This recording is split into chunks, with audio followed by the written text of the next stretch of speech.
Okay students, we are going to study the coordinate system now. Coordinate system. First what we need to understand is what is the need for the coordinate system. Why we require the coordinate system. And to describe the vector accurately, one of the reason for the coordinate system. Second, to express the vector in terms of its component. And it is necessary to have some references. Now such a direction that represent in terms of coordinate systems what we require. There are various type of coordinate system, but what we oftenly use are the Cartesian coordinate system, cylindrical coordinate system and spherical coordinate system. In Cartesian coordinate system, which is very convenient when dealing with the problems having a rectangular symmetry. Now this system has a three axes, x, y and z, which are mutually perpendicular to each other. Now these three axes are intersect at common point that is known as the origin of the system. Cartesian coordinate system, in the system x equal to 0 indicate there are two remaining axes y and z, that is the two-dimensional y and z plane. Same way, y equal to 0 indicates two-dimensional x z plane and z equal to 0 indicates two-dimensional x y plane. Now vector A in a Cartesian coordinate system can be written as a component ax, ay, az. That means ax unit vector a cap, ax cap, ay unit vector ay cap, az unit vector az cap. The range of x, y and z are as follows. X is an independent variable, varies from minus infinity to plus infinity. Similar way, y varies from minus infinity to plus infinity, and z also varies from minus infinity to plus infinity. Cylindrical coordinate system, which is also very convenient when we are dealing with the cylindrical symmetry. A point A in the cylindrical coordinate system represented by the three independent variable, that is r, phi and z, where r is the radius of the cylinder, that means radial displacement from the z-axis.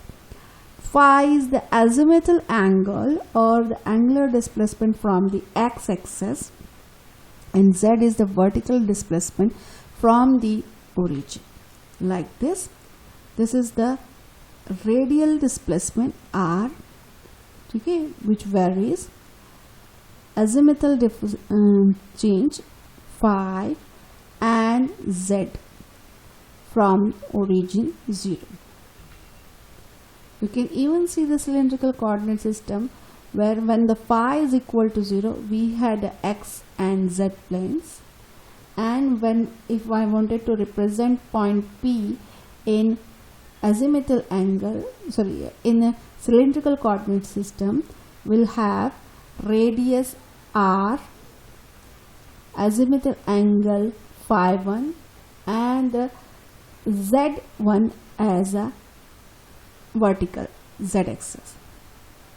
The range of variable r, independent variable r, as radius r varies from 0 to infinity. The angle, azimuthal angle phi, varies from 0 to maximum angle 2 pi, and z, which is we learn from the rectangular coordinate system, minus infinity to plus infinity. Now any vector A in cylindrical coordinate system can be written as the component of A in r, phi and z.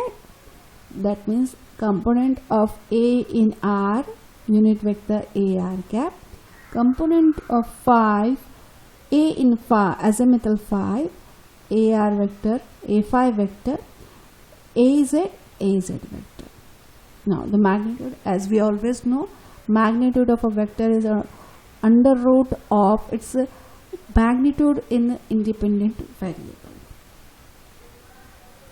Now, when the r is a constant, we can see the cylinder, and if the phi is a constant, we can have a plane. Even at the z is a constant, we can have a plane. That means if I put r is the same fixed value phi, okay, so r is a radius that represents the cylinder. Therefore, in this r, when the r is constant, we can even vary phi and z. So we had a cylinder, and when phi is a constant, that is angle is a constant, then we had a plane of r and z.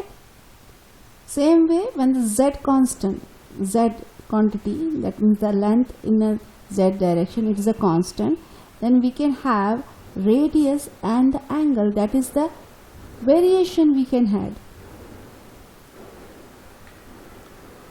Now if I put all this together, so we are representing a point P in a cylindrical coordinate system.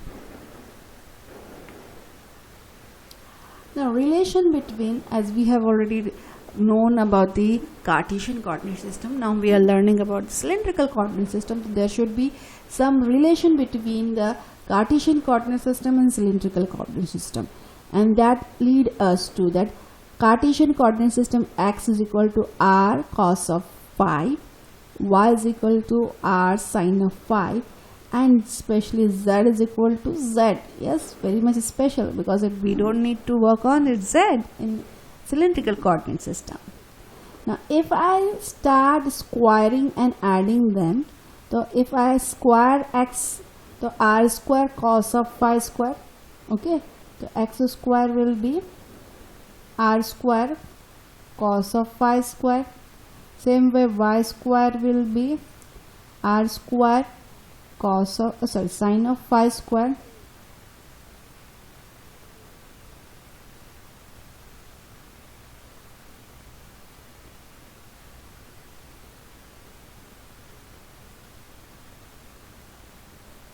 Now if I add them, what has resulted? X square plus y square is equal to r square, which is common in this, sin of square phi plus cos of square phi, and in trigonometry what we know, sin square phi plus cos square phi is equal to 1. That means this quantity is nothing but 1. So we can add x square plus y square is equal to r square. That means r is equal to under root of x square plus y square. The similar way, if I divide these two equations, that means y by x, if I divide these two equations,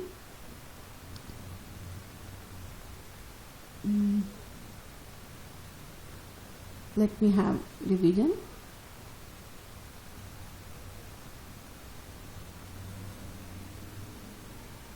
Y by x, and y is what?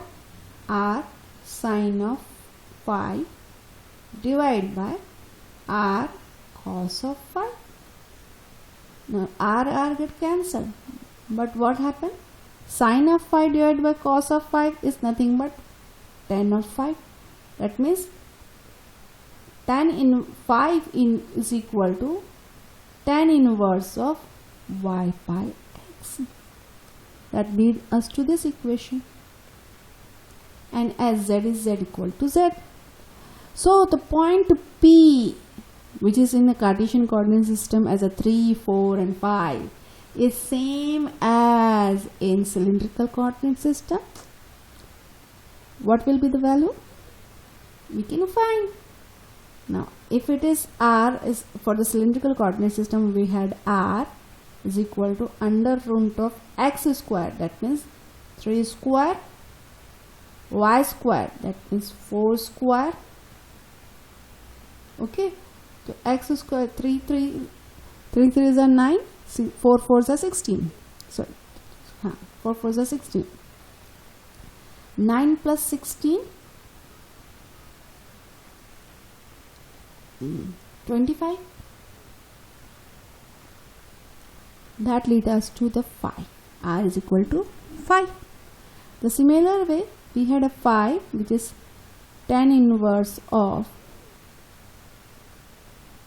y by x, that is 4 by 3, and that we will find that angle. And z is equal to, z is 5, therefore we had r, phi and z representing P in cylindrical coordinate system with r, phi and z. R is 5, z is 5, and 5, angle 5, azimuthal angle 5 is tan inverse of 4 by 3.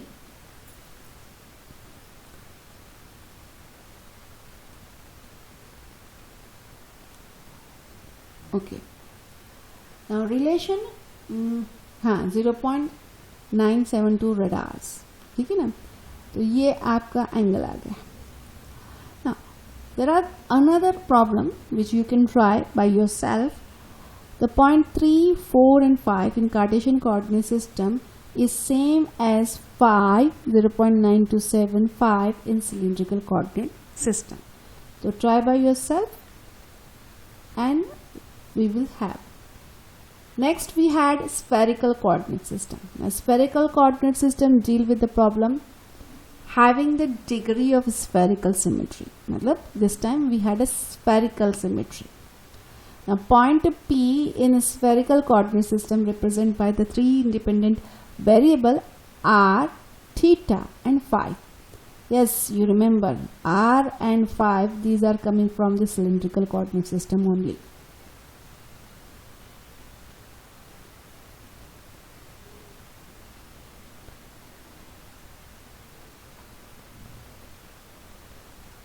Now r is again the distance from the origin. Theta is the collateral angle between z axis and the vector point P.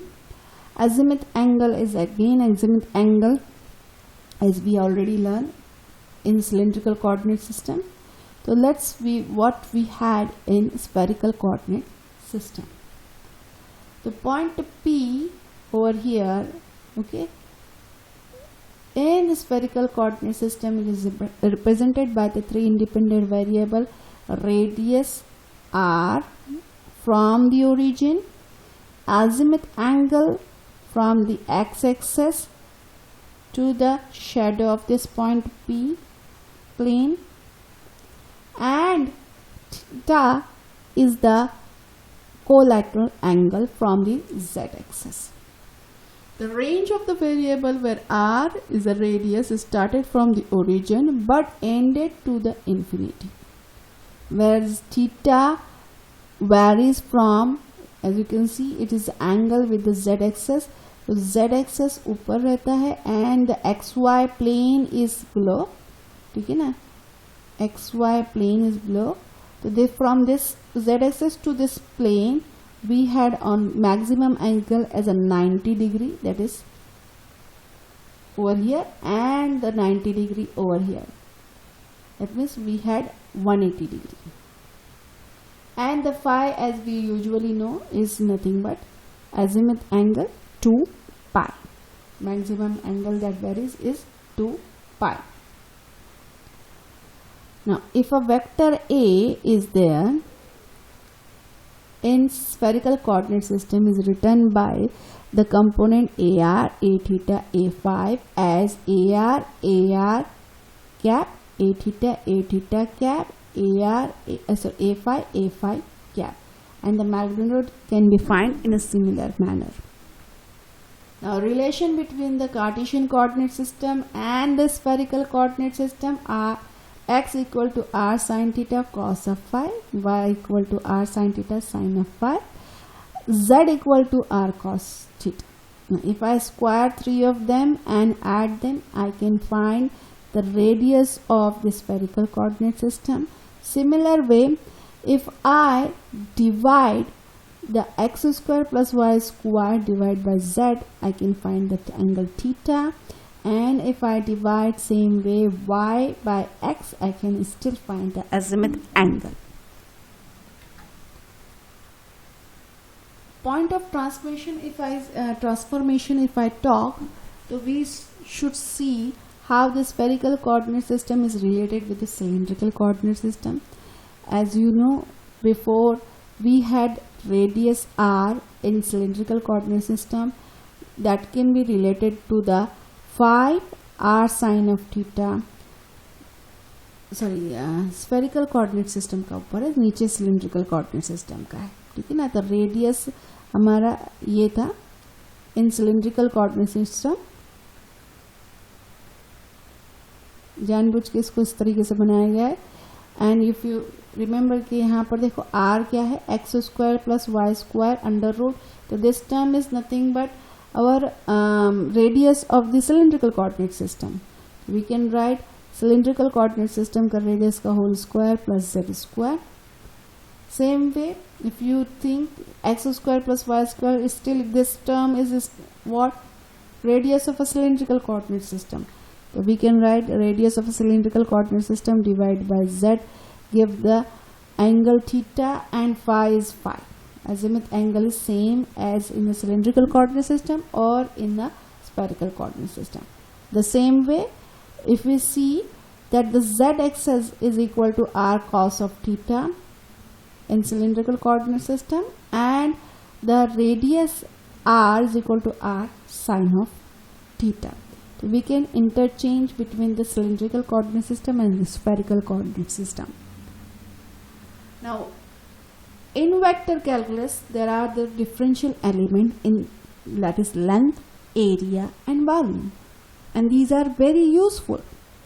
They are defined in Cartesian coordinate system also, and they need to define in cylindrical coordinate system also, and we need them in a spherical coordinate system also. So as we have defined in Cartesian coordinate system, the variation of in the length dl is change in x dx with the unit vector ax, change in y dy with the unit vector ay, change in z dz. Now many of the students start thinking why I am writing unit vector ax, ay, az. So ax still is nothing but unit vector I cap, ay is nothing but the unit vector j cap, and az is still nothing but the unit vector k cap for the Cartesian coordinate system. For area in Cartesian coordinate system, usually we take the plane, the dx, sorry, if I wanted the area which is having a unit vector in x direction, will have a variation in z and variation in y, that is this variation and this variation. So we can have the axis in x as a dy, dz, ax unit vector, in y dx, dz, ay as a unit vector, or sz as a dx, dy, az. So overall differential elements देखा जाए in Cartesian coordinate system, for the length wise, for the area wise, and even for the volume wise, we have variation in x, y and z. The same things we have to see with cylindrical coordinate system and spherical coordinate system. In cylindrical coordinate system, the length or a displacement is like this: change of radius with the unit vector, change of angle. Now this is the angle variation. So what we need? We need arc. ठीक है ना? We will take tangent, arc. ठीक है? Multiply by the unit vector and az as usual as in the Cartesian coordinate system. For the area, same way we will take, okay, arc, since it is for r cap, ठीक है ना, r vector के radius की तरफ से जा रहा है, इसके लिए this is for r, this is for 5 and this is for z. If I make them in one table, so this is for the length variation, for the area value variation and for the volume variation in cylindrical coordinate system. With the point of view of spherical coordinate system, again the length variation we will see for the radius. For the angle theta, again theta is the angle we will take the earth. Then we will take for the angle phi. And these are the area, differential area, okay, for radius, for theta, and for the phi. And these are the differential elements for the spherical